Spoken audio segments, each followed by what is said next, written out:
What's good? It's your boy Max and Brady here with you on this terrific Tuesday. We're here for another edition of the 5-Star News. Yeah, and we're pumped and ready to get going for this one, Max. Sure are, and let's get everything started like we always do with our announcement segment of the show. We call it What's Up Heritage. Here's Isaac Delt and Kieran Freed. Welcome back to What's Up Heritage. Now, let's get on to some Tuesday announcements. First off, our Skills USA Ping Pong Tournament is open to join. It'll be $5 to enter and is due on February 22nd. For more information, talk to Mr. Dodson. Seniors, if you want a page in the yearbook, now's the time to get it.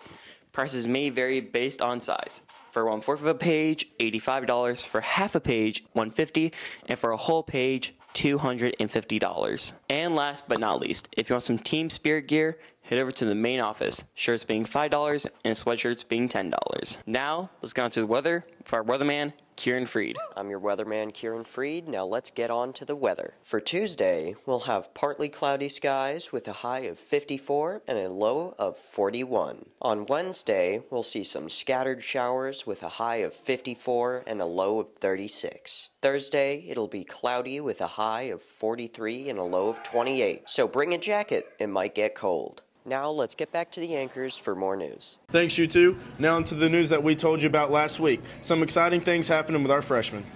Yep, and one of those things was cool. Survey they filled out last week for an event by a company called Reality U. This survey was just the start of the process for the freshmen. They got to see the results of their survey yesterday, and those results took them through a pretty cool experience in the auxiliary gym. Here's 5-star reporters Silas Williams, Tipton Smart, and Gabe Guffey with more about this in the report. So I'm with the Chamber, and this is Communities and Schools. It's a part that's putting the Reality U program on today. And so this is about financial literacy for 9th grade students that are part of the From Here to Career class. And kind of what we're participating in is the Chamber represents small businesses. And so we have put the word out to get small businesses to volunteer their time to come out and be a part of this session today, to answer questions and provide information about, you have to have a place to live and a car to drive, but you also have to have insurance for those things. So it's a budgeting process that we have to go through when we're adulting, right? My favorite part has been getting to hold the child. They give you a doll, and so we've all gotten to hold one and kind of experience what it is to have a child so far. And yeah, so far it's my favorite part. We haven't been here for too long, so. You get to go around to stations, which is fun, and see how life will work and see how your life can plan out. So we've heard for a long time that from a lot of parents that kids need some of this information when you go away to college or to your next career after high school. These are some of the things that sometimes we as parents forget to tell you about, and then all of a sudden you're responsible for knowing, right? So this simulation kind of gives you an idea of what it's like when it comes to that time when you're making a salary, how you kind of have to budget for that salary to spend it so that you don't overspend and go in debt. Now that turned out pretty good. Hope all the freshmen enjoyed it and learned something about themselves. Moving on. Now some good news come from our chorus department. That's right, Max. Several of Miss Hamilton's group received some pretty good news at the end of last week. Sure did. 10 students passed their second and final state audition, making them all stay in chorus. 5-star news reporters Lennon Barrett and Brass Quells caught up to some of them in Miss Hamilton on last Friday to get their reactions. I'm very proud of them. We have a huge number of all-state kids compared to the other schools in North Georgia. We had 10 students make the first audition, and then they had to work on some really difficult music and go sing to pass the second audition. A lot, kind of, because it's my second year doing choir, first year doing all-state, and I scored pretty decently, so pretty proud of myself. Well, for the past 2 months or so, I had to practice a couple hours a night to get the music down. Okay, so all-state students from all over Georgia go to their district auditions, and they have to sing they sing an Italian aria for one portion, then they sing 3 scales, and then they have to do 3 separate sight reading examples, which is like they just hand them a piece of music with the notes on there. They've never seen it before. They just look at it and sing it. So it's pretty difficult. They're under a lot of pressure when they go into the audition, and our students did really well. There's a first round of auditions where you go and they'll give you a random piece of music and you have to be able to sight read it and do the language. Then you also come with a prepared song, Then the second round, they give you 6 pieces of music that you have to learn on your own, and then they'll test you on it. And if you get 70% right, I think, then you get to go to Allstate.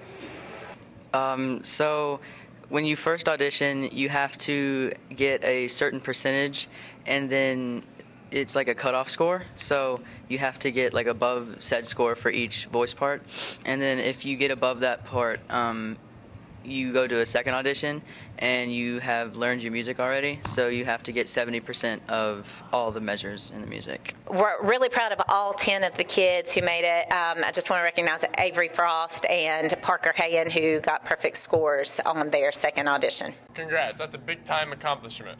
Time to squeeze in a break now. Yep, but stick with us after the commercial for sports and entertainment.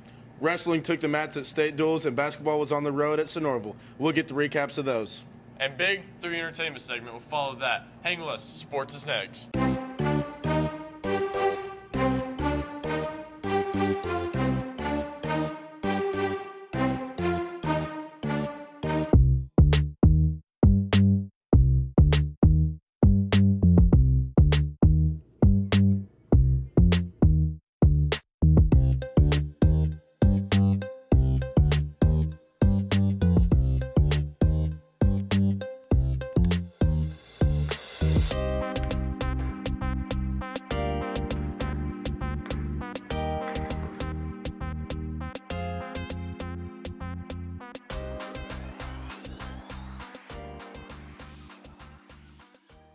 Welcome into sports, everyone. I'm Lauren Mock, and he's Jonathan Glover. We've got a lot to cover today, so let's make it happen, Johnny. Okay, sure will, and we'll start with wrestling today. And Coach Kraft's squad was down in Atlanta for the state tournament. The Generals went into the tourney the 5th seed. How'd they do? Here's 5-star sports reporters Max Owen, Crew Norman, and Brady Chandler with more on the report. Well, we went down there for the state championship. It's the top 8 teams in the state, and overall we wrestled well. We didn't accomplish what we wanted to. We were hoping to get in the top 4 teams. We ended up 5th in the state. You know, we didn't do as good as we thought we would.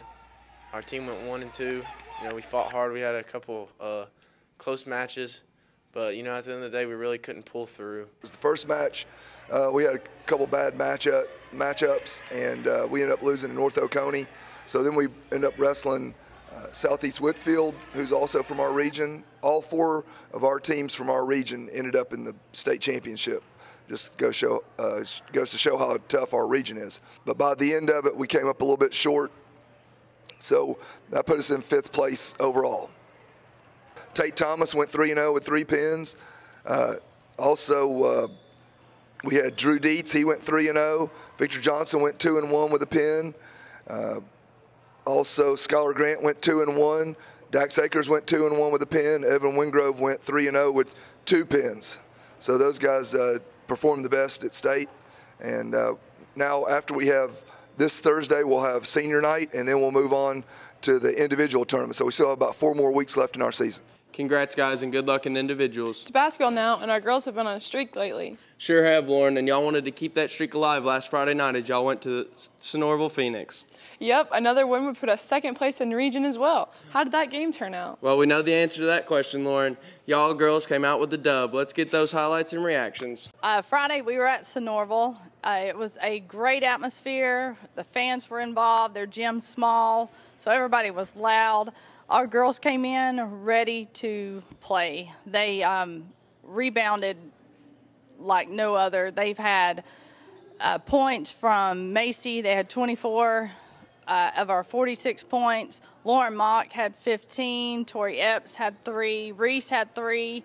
Addie Dills contributed. But everybody on the team had a great night. Our bench was involved, and it was a great atmosphere. It was a big win for us. So we're hoping that this continues and that we carry that same momentum that we had Friday into the rest of the season.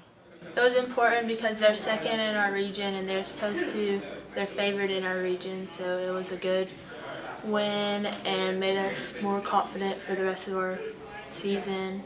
And beating Sonoraville will help us have a confidence booster for the rest of this week and the rest of the season, and that helped us really find out what we needed to do and how to work as a team. So we kind of figured out early what was working for us in that game. And like once we figured out like they really couldn't guard us inside, that's what we stuck to pretty much the whole night. Macy shot like 1,000,000 free throws in the first half, and she was probably like 90% from the line, which was really helpful. So yeah, we just kind of found out what was working, and we stuck to that pretty much the whole game. Reese Abercrombie hit a pretty big shot for us late in the game. So yeah, but our defense really carried us that night though. We played a 2-3, which we don't normally do, so we were kind of nervous, but it really ended up working out for us, so I'm really proud of us for pulling out that win. Congrats to all the coaches and players, and good luck down at Central tonight. The boys team was also in action last Friday as they took on Sonoraville. Coach Height and his Ballers are looking to move up in their region standings as well. But knew the matchup with the Phoenix would be tough. Could the guys get it done, Lauren? Here's 5-star sports reporters Max Owens, Brady Chandler, and Crew Norman with the game recap. It's just struggle to – one game is a struggle to score, the next game is a struggle to stop somebody. We're doing a pretty good job of like not turning the ball over. And, you know, when you have a +1 assist ratio to end the game and you lose, like there's probably just things that are out of your control. And I think the guys are playing hard. It's just we're playing some talented teams that are long and athletic, and it's just hard. It went all right. Caleb had a pretty good game. We couldn't really score that much, though. But, yeah, we'll be good Tuesday. Well, we're just not as athletic or as good at basketball as other teams, so it wasn't very good. We lost. We're just going to have to score more. Last time, we only lost by 3, and we didn't really play that well. Thanks for sports, you two. And now we're in our entertainment portion of the show. Sure, and we're going to start you off with our very own set of HHS twins, Ethan and Ian Gonzalez. Their segment is called Twin and M, and last week they took a dive in the country music world. What's their topic this week? Not sure, but can't wait to find out. Roll it, guys. What's up, guys? I'm Ethan. And I'm Ian. And today we'll be asking Heritage their opinion on rap music. Let's go. Hey, guys. It's James Kennedy. Thanks for having me here on Twin and M. I love rap music. I think that it's awesome. And there's a lot of different types. My favorite rapper has got to be Baby Keem because I love the Melodic Blue album. But my favorite song, that's going to be Super Eurus by Lucky. I'm in a, okay. I'm the land truck who's stopping me. I missed that your only thing probably. I slime with a snake, no eye for me. And a car with me. I missed that like honestly. Just gets me turned up on the way to golf without fail. This was James Kennedy. Thanks for having me. What's your name? Nolan Kaler. And what do you think about rap music? Man, really, you know, I love it. Personally, I ain't big on like, you know, new age rappers because like I rap myself, right? I turned to an addict, I bought me a paddock, I bought her a baby one. Yeah, I bought me a baby, I can come up to doors, Alice Mercedes one. I stay with the baddest when I'm counting cabbage. What's your name? Skylar. And what do you think about rap music? I do not like it. Why don't you like rap music? I'm just not a big fan. Not for me. So, what's your favorite genre then? Rock. Dope. Fabulous job as always, guys. Keep up the good work. Moving on now to more music, and our second installment of the Toon Talk is now Nolan Kaler and Skylar Grant. Were you caught last week wearing a band shirt or not knowing anything about that band? Well, I hope not, but some of you were. Here's the two guys with Toon Talk. What's up, guys? It's Skylar. I'm Nolan. We're back with another episode of Toon Talk. Let's get right into it. We're here with Nevaeh. We're gonna ask her some questions, see if she knows what she's wearing. Okay, what are your top 3 favorite Def Leppard songs? I don't know any. You don't know any songs? None. Why are you wearing the shirt? Okay. Nolan? What's the lead singer of Def Leppard? Isn't it the curly-headed one? Joe Elliott. Wrong. No. Okay. Have you ever been to a concert? No. Do you want to go to a concert? Yeah. Okay. Seems like you know what you're talking about a lot. Name 3 facts about the band. They're famous. I'll give you that one. But that's only one. How many songs in total did they make over time? Okay, you don't know anything? Hey, what's up, guys? We're back with another edition of Toon Talk. I'm Nolan. And I'm Skylar. And I'm Austin Palmer. And we're going to see if he knows what he's wearing. What are your top 3 favorite Metallica songs? Whiskey in the Jar, for sure. Fade to Black. And I think really that's it. I don't know. Lucky guesses, I guess. Okay, next question. Have you ever been to a Metallica concert? I haven't. Do you want to? I would love to. Okay, that's a pretty good answer. Nolan? How many hits do they have? Number 1 hits. I don't know. Probably. They have 3 or 4. No. You know any facts about the band? Okay. You don't know anything. You know what? I'll give you. What's the lead singer's name? Oh. I don't know. All right, that's this episode of Toon Talk. We are out. And with that, we'll wrap up this Tuesday edition of the 5 Star News. We'll be back Friday with a brand new report, but until then, stay classy, Heritage.